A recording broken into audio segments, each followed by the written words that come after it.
هي زوجتي عنوانها عنواني، وحبيبتي بستانها بستاني.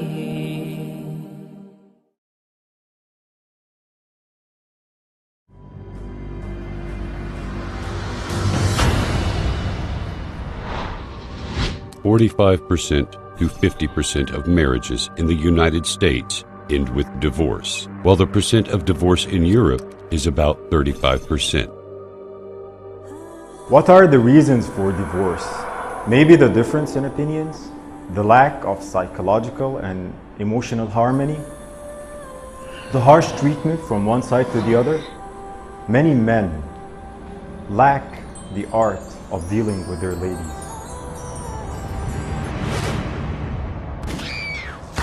70% of women who were killed in the United States were murdered by their husbands or boyfriends. Before the messenger Muhammad, peace be upon him, was sent, the woman, the wife, was not really that much appreciated in different societies. Here, she was burned to death with her dead husband, and there she was locked in a grave. Even in the Arabic tribes where the messenger was sent, she was just inherited like any of his belongings. This is the society back then. This is how people used to think when the messenger Muhammad, peace be upon him, was sent.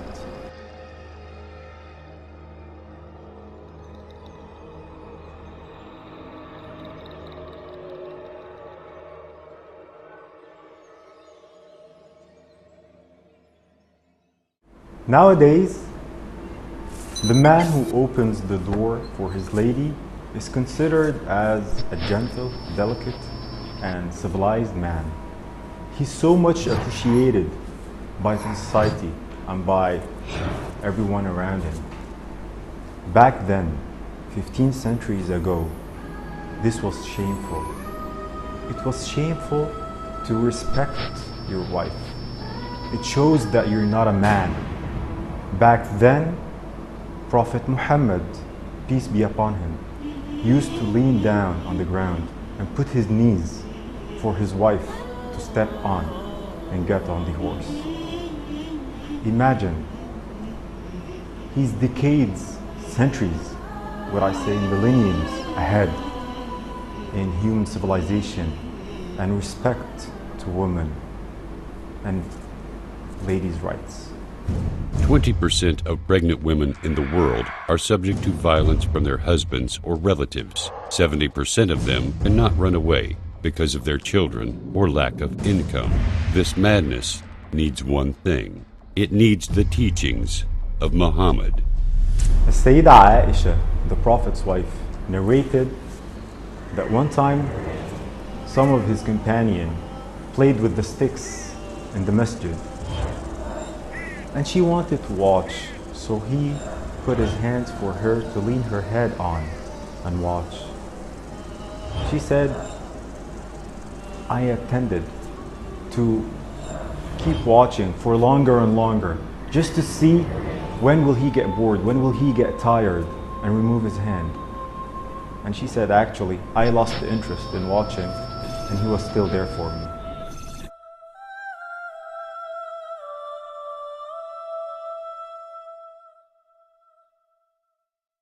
Once there was a serious and critical situation where the companion of the Prophet, peace be upon him, literally did not obey him. And only because of the advice of his wife, the issue was resolved. So the Prophet, peace be upon him, was not just nice and gentle with his wife, he also respected her as an equal person. Prophet Muhammad said, "Anything you spend for the sake of Allah, you will get your reward for it, even if it was a morsel of bread you put in your wife's mouth." Prophet Muhammad, peace be upon him, said, "In this world, woman and perfume have been made dear to me, and the dearest among all is salah, prayer." And his wife said that he never hit a woman with his hands. Prophet Muhammad, peace be upon him, said, "Act kindly towards women," and the Quran says, "And live with them in kindness." For the Prophet Muhammad, peace be upon him, being a women's rights activist and defending the women's rights back then, this was not an addition to his message. This was something that actually made a lot of resistance between the Arabs back then. A lot of the Arabs refused to join this new message, this new religion, because it simply equals between the man and the woman. So although this slowed the spread of his message, although this, he still insisted on being himself, on delivering the full message from Allah. He still gave the women their rights because it's simply their rights in Islam. Even after Islam, when Umar ibn al-Khattab, a very respected companion of the Prophet, peace be upon him, he got angry on his wife because she answered him back. And he blamed her for answering him back. And she said, "What's the problem?" Even the wife of the Prophet, peace be upon him, answers him back. Why don't you accept? And this is how the whole society was tuned to respect the woman. The Quran addresses men about women and says, "And do not make difficulties for them in order to take back part of what you gave them." And the Prophet says, "You are obliged to support and provide them, your wives, with clothing kindly."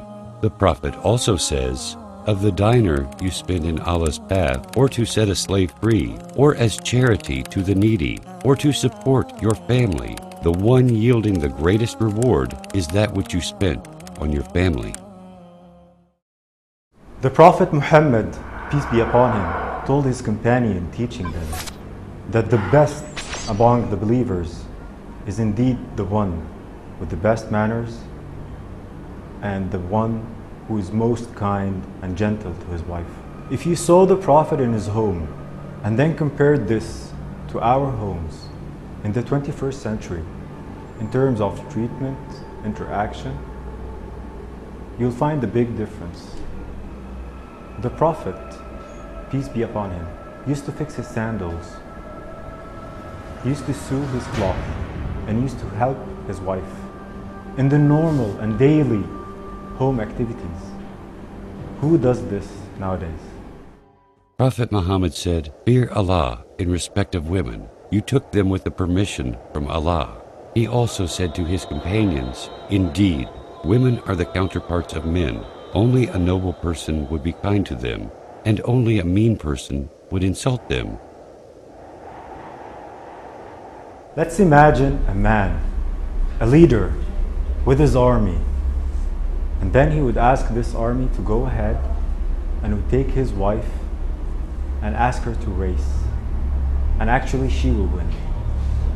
Then years later, the same man, the same leader with his army and his wife, and he will ask the army to lead ahead and would race again, but this time he will win.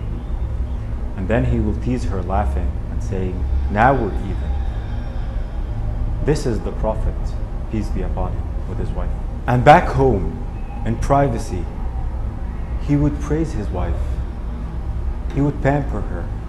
and spoil her, call her with the beloved nickname. And he would tell her how much she's pretty and her beautiful features. This is the Prophet, peace be upon him. Prophet Muhammad said, "The best of you are those who behave best to their wives."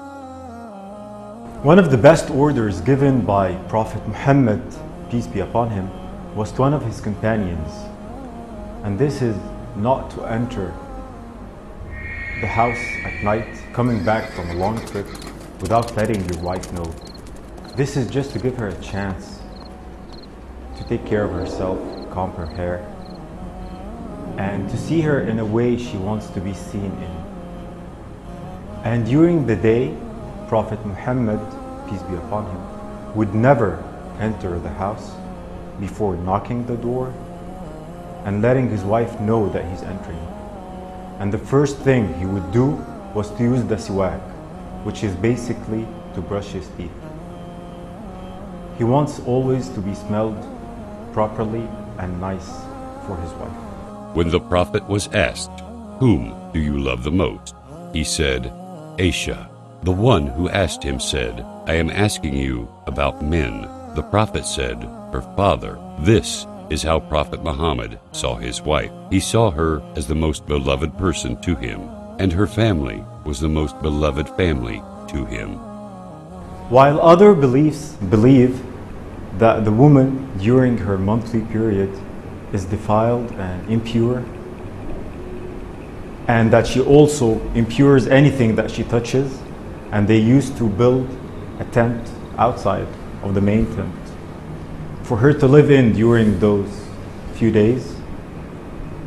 At that time, the Prophet, peace be upon him, used to check where did his wife drink and just take the sip from the same place she did. Where did she eat? And he will follow her lips and eat from the same place. He would comb her hair. He would make her feel that she is more beloved and wanted at this critical and sensitive part of the month for her. When the Prophet Muhammad was asked about the right of the wife, he said, "Feed her when you get food, give her clothes to wear when you wear clothes, refrain from abusing her, and do not separate from your wife, except within the house." Among all the teachings of the Prophet Muhammad, peace be upon him, before dying, he chose to stress on two things. One is the prayer, the main thing in Islam, and the other was the wife, the woman. He said, act to them kindly. These are the two main things Prophet Muhammad, peace be upon him, chose to stress on before dying. استوصوا بالنساء خيرا.